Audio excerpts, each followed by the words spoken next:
Your town has been host to a government conspiracy on the highest of levels. Let me tell you how they're going to cover it up. But I'm going to strip away this mystery and expose its private part. We need to do this every day of the week and just really brainwash people. Here, but if you touch my junk, I'm going to have you arrested. Ah! Who are the police? We are the police! Her back pain is just one reminder of the 63 times that 150 to 200 volts of electricity penetrated the frontal lobes of her brain, while her body convulsed violently on the table, causing fractures, sprains, bloody lips, broken teeth. Gail often leans over to write something on a scrap of paper or a cigarette box. A note to myself, she explains, or I will never remember. For her entire adult life, Gail's mind has failed her. Facts evaporate instantly. Memories, if they are there, and many aren't, are like snapshots scattered on the ground. And so she makes lists. At first she apologizes for the clutter, but later she says, "He did this to me. This apartment is part of the torture." For many years, Gail was quite mystified by her lack of memory, as well as other idiosyncrasies. She did not know, for instance, why a small electrical shock from a garage door opener set off an uncontrollable panic attack, or why her hands shook when she plugged in her hairdryer. Most of all, she could not understand why she could remember most events from her adult life, but almost nothing from before she turned 20. Gail figured it was all part of her shaky mental health. In her 20s and 30s she had struggled with depression and addiction to pills, and would sometimes have such severe breakdowns that she would end up hospitalized and comatose. These episodes provoked her family to disown her, leaving her so alone and desperate that she survived by scavenging from the bins outside grocery stores. There had also been hints that something even more traumatic had happened early on. Before her family cut ties, Gail and her identical twin sister used to have arguments about a time when Gail had been much sicker and Zella had had to take care of her. "You have no idea what I went through," Zella would say. "You would urinate on the living room floor and suck your thumb and talk baby talk, and you would demand the bottle of my baby." But Gail had no memory of ever doing such strange things. In her late 40s, Gail began a relationship with a man named Jacob, whom she describes as her soulmate. Jacob was a Holocaust survivor, and he was also preoccupied with questions of memory and loss. For Jacob, who died more than a decade ago, Gail's unaccountably missing years were intensely troubling. "There has to be a reason," he would say about the gaps in her life. "There has to be a reason." In 1992, Gail and Jacob happened to pass by a newsstand with a large sensational headline, "Brainwashing Experiments, Victims to be Compensated." Kastner started skimming the article, and several phrases immediately leaped out: baby talk, memory loss, incontinence. Sitting in a nearby coffee shop, the couple read an incredible story about how, in the 1950s, the United States Central Intelligence Agency had funded a Montreal doctor to perform bizarre experiments on his psychiatric patients, keeping them asleep and in isolation for weeks, then administering huge doses of electroshock, as well as experimental drug cocktails. The experiments, which reduced patients to pre-verbal infantile states, had been performed at McGill University's Allen Memorial Institute, under the supervision of its director, Dr. Ewen Cameron. The CIA's funding of Cameron had been revealed in the late 70s through a Freedom of Information Act request, sparking hearings in the U.S. Senate. 9 of Cameron's former patients got together and sued the CIA as well as the Canadian government, which had also funded Cameron's research. Over protracted trials, the patients' lawyers argued that the experiments had violated all standards of medical ethics.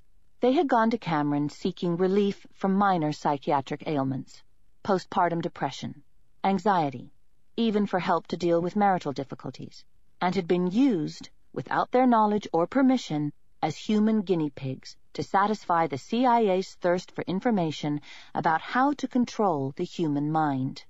In 1988, the CIA settled, awarding a total of $750,000 in damages to the 9 plaintiffs. 4 years later, the Canadian government would agree to pay $100,000 in compensation to each patient who was part of the experiments. Like the free market economists who are convinced that only a large-scale disaster, a great unmaking, can prepare the ground for their reforms, Cameron believed that by inflicting an array of shocks to the human brain, he could unmake and erase faulty minds, then rebuild new personalities on that ever-elusive, clean slate.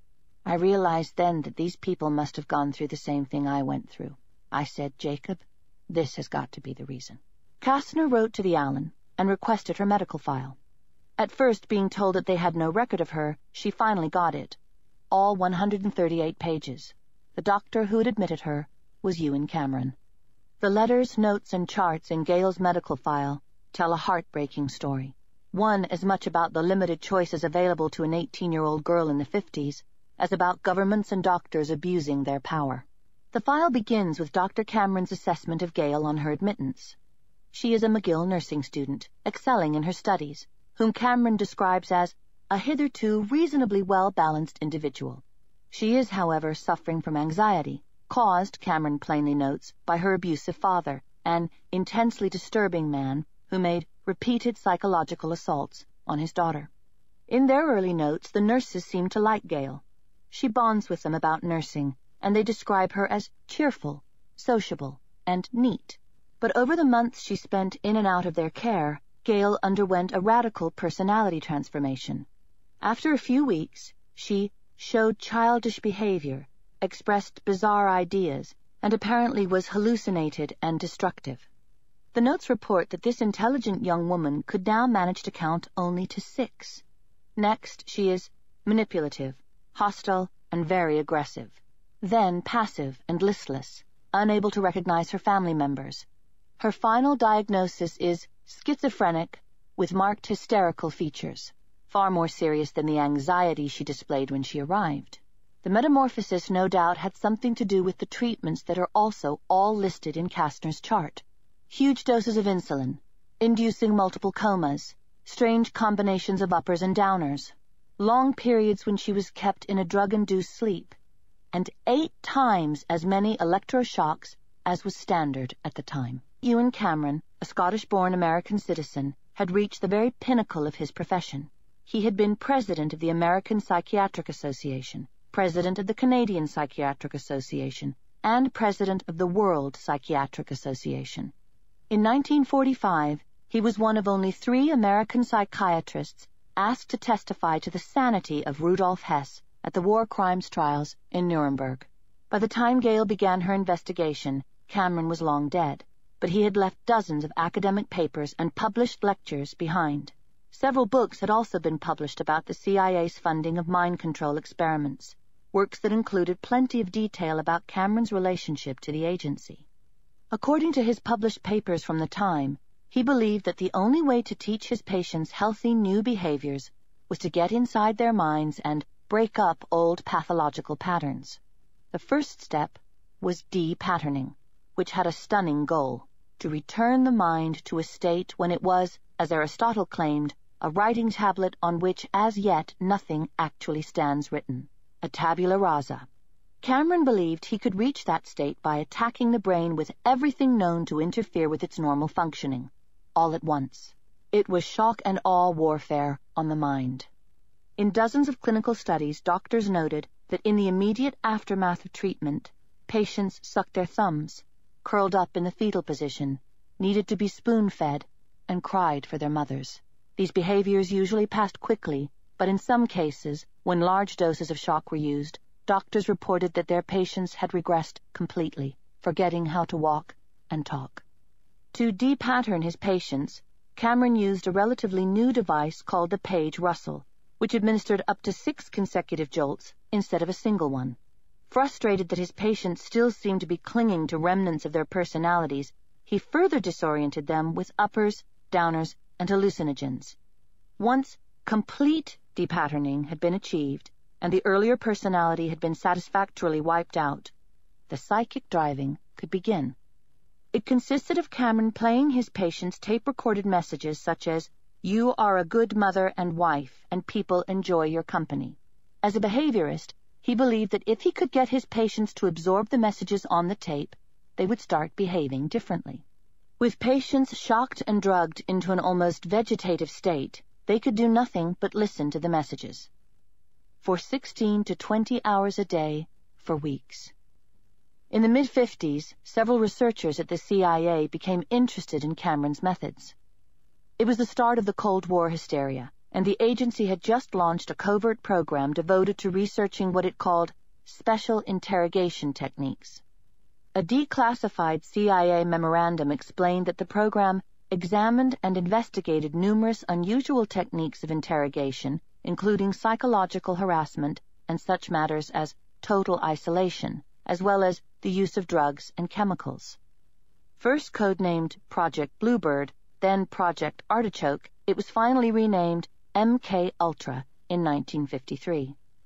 Over the next decade, MK Ultra would spend $25 million on research in a quest to find new ways to break prisoners suspected of being communists and double agents. 80 institutions were involved in the program, including 44 universities and 12 hospitals. The agents involved had no shortage of creative ideas for how to extract information from people who would rather not share it. The problem was finding ways to test those ideas. If word got out that the CIA was testing dangerous drugs on American soil, the entire program could be shut down, which is where the CIA's interest in Canadian researchers came in. The relationship dates back to June 1, 1951, and a tri-national meeting of intelligence agencies and academics at Montreal's Ritz-Carlton Hotel. The subject of the meeting was growing concern in the Western intelligence community that the communists had somehow discovered how to brainwash prisoners of war. The evidence was the fact that American GIs taken captive in Korea were going before cameras seemingly willingly and denouncing capitalism and imperialism. One of those at the Ritz meeting was Dr. Donald Hebb, Director of Psychology at McGill University. According to the declassified minutes, Hebb, trying to unlock the mystery of the GI confessions, speculated that the communists might be manipulating prisoners by placing them in intensive isolation and blocking input to their senses. The intelligence chiefs were impressed, and 3 months later Hebb had a research grant from Canada's Department of National Defence to conduct a series of classified sensory deprivation experiments.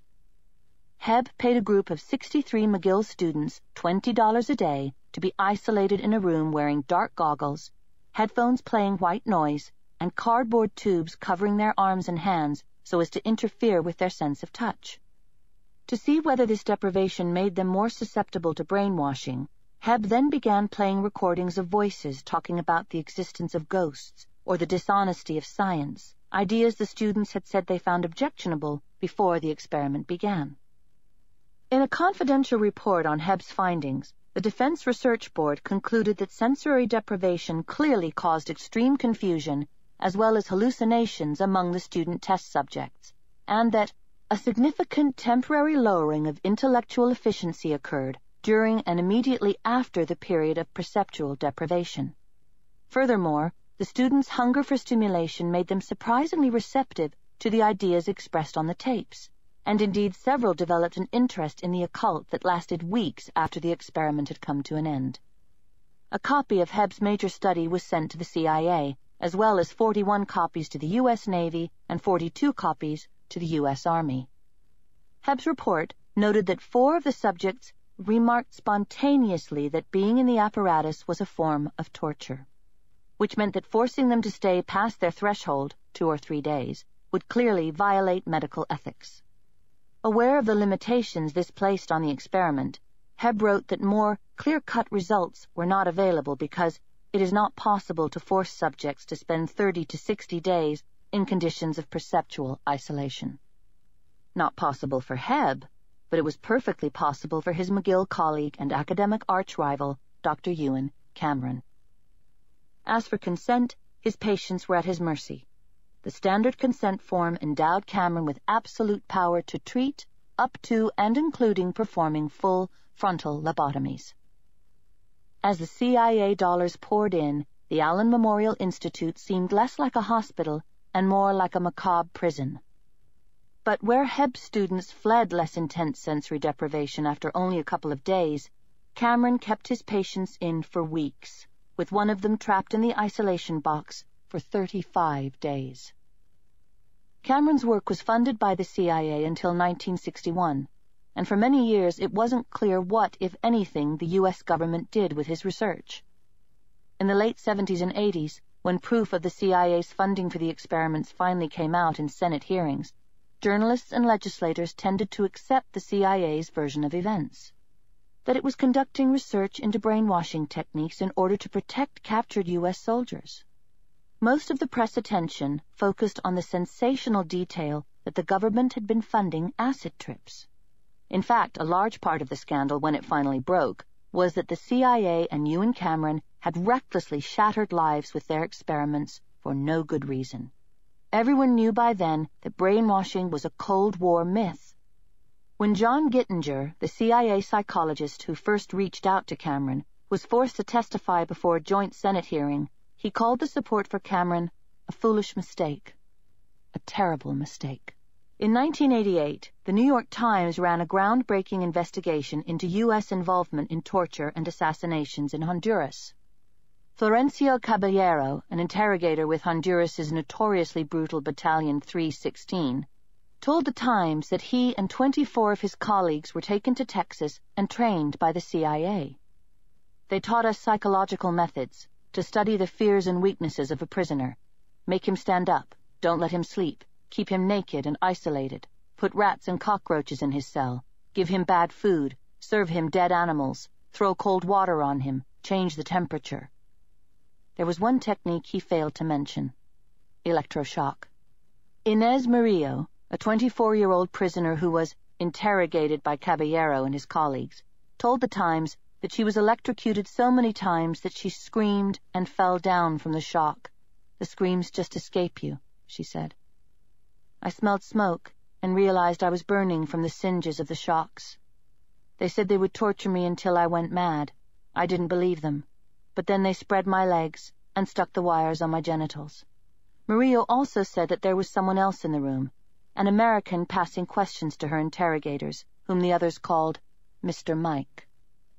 The revelations led to hearings of the Senate's Select Committee on Intelligence, where the CIA's Deputy Director, Richard Stoltz, confirmed that Caballero did indeed attend a CIA Human Resources Exploitation or Interrogation course.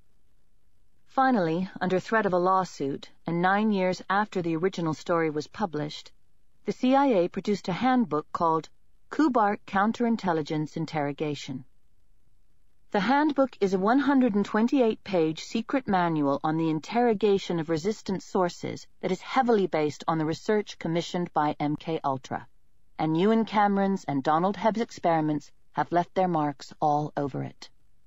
Methods range from sensory deprivation to stress positions, from hooding to pain. It represents a new age of precise, refined torture, not the gory, inexact torment that had been the standard since the Spanish Inquisition. In a kind of preface, the manual states, "The intelligence service, which is able to bring pertinent modern knowledge to bear upon its problems, enjoys huge advantages over a service which conducts its clandestine business in 18th century fashion." What follows is a how-to guide on dismantling personalities. The manual describes several of the techniques that were honed to de-pattern patients in the basement of the Allen Memorial Institute. What most captured the imagination of Kubark's authors more than any individual technique was Cameron's focus on regression. The idea that by depriving people of their sense of who they are and where they are in time and space, adults can be converted into dependent children whose minds are a blank slate of suggestibility. Prisoners are captured in the most jarring and disorienting way possible, late at night or in early morning raids, as the manual instructs. They are immediately hooded or blindfolded, stripped and beaten, then subjected to some form of sensory deprivation. And from Guatemala to Honduras, Vietnam to Iran, the Philippines to Chile, the use of electroshock is ubiquitous. In 1966, the CIA sent 3 psychiatrists to Saigon, armed with a Page Russell, the same kind of electroshock machine favored by Cameron. It was used so aggressively that it killed several prisoners. For U.S. intelligence officials, that kind of hands-on approach was rare. From the 70s on, the role favored by American agents was that of mentor or trainer, not direct interrogator. Testimony from Central American torture survivors in the 70s and 80s is littered with references to mysterious English-speaking men walking in and out of cells proposing questions or offering tips. Though sanctioned by successive administrations in Washington, the U.S. role in these dirty wars had to be covert, for obvious reasons. Simply put, what they were teaching was illegal. If anyone asked, U.S. agents were tutoring their developing world students in modern professional policing methods. On September 11, 2001, that long-time insistence on plausible deniability went out the window. The terrorist attack on the Twin Towers and the Pentagon was a different kind of shock from the ones imagined in the pages of the Kubark manual, but its effects were remarkably similar. Profound disorientation, extreme fear and anxiety, and collective regression.